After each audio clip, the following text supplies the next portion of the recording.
Manindahay yung mga duwaan nga taga pinamungahan ug bidayo lang unta sa dakmayan sa Lapu-Lapu aron makapaninda atol sa fiesta nawad-an og kapin sa 2,000 pesos nga cash, mga cellphone ug mga ID.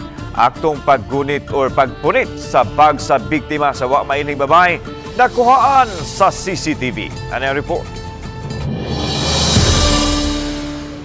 Gianam-anam na pagkarga sa banay gakang ang ilang mga tindang duwaan ni ining ilang multicab aron makauli na sa pinamungahan human makapaninda atol sa bisperas ug sa kahulugan sa fiesta sa dakbayan sa Lapu-Lapu.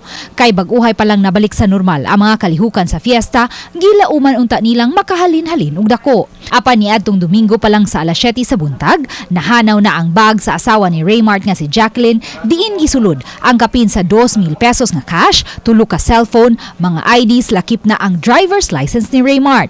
Busa-bisan ang pagbiyahe nila pabalik sa pinamungahan, lisod na usab alang kanila kay nahanaw na ang driver's license sa ilang padre di pamilya. Tungod sa pagbalin-balin gikan diha, ibalin diri na wala lang kahinungdong ang bag, natungtong dito sa bento.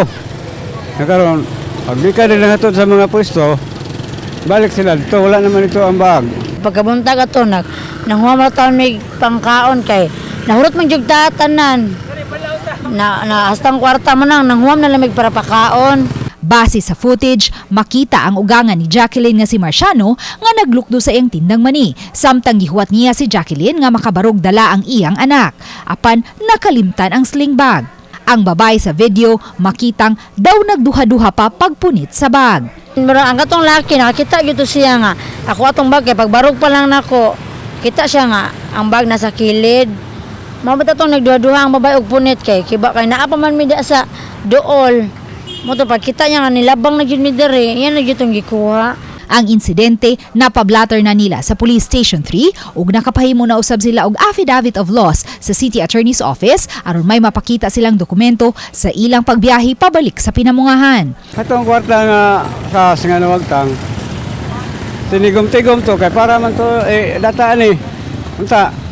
Sa mga uban itong pilisahan, tigom-tigom ba na ang uban matigom, na ang uban kumpra, na ang sobra, may tigom para maintenance para data.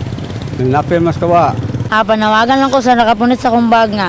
I hope nga iuli na lang nila or i-surrender ba nila sa police station kay ang mga ID in town na to, ang lisensya, lisod na jud kayo. Ang Lapu-Lapu City Police, una nang mipahimangno sa publiko nga magmatkon kanunay, ilabi na sa mga dapit nga dagsaan sa daghang mga tao. Uban ni Marlon Melgazo, Luan Merondina, Balitang Bisda.